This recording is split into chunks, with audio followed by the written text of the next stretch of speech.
Hello everyone, আজকে আমি মাছের ডিমের বড়ার ঝোল বানাবো। যেটা হচ্ছে আলু কেটে নিয়েছি, মাছের ডিম নিয়েছি কিছুটা, আলুগুলোকে লাল লাল করে ভেজে নেব একদম হলুদ গুঁড়ো নুন দিয়ে। আর মাছের ডিম এখানে নিয়েছি, নুন থাকছে, আদা রসুনের পেস্ট, তারপরে হলুদ গুঁড়ো, এবার চালের গুঁড়ো ভালো করে মেখে আলুগুলোকে লাল লাল করে ভেজে তুলে নিলাম। এবার মাছের ডিমটাকে ভালো করে চটকিয়ে বড়া করে ছেড়ে দিলাম কড়াইয়ের মধ্যে।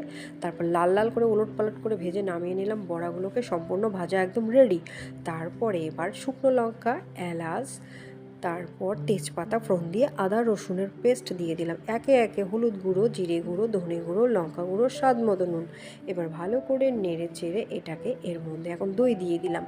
দইটাকে ভালো করে দিয়ে নেড়ে চেড়ে স্বাদ মতো চিনি তো অবশ্যই দিতে হবে। এবার আলুগুলোকে দিয়ে আবারও ভালো করে নেড়ে চেড়ে কষিয়ে বড়াগুলোকে দিয়ে আবার কষালাম। কষিয়ে গরম জল ঢেলে দিয়ে তারপরে ঘি দিয়ে নামিয়ে নিলাম। মাছের ডিমের বড়ার ঝোলের রেসিপি একদম ফাটাফাটি।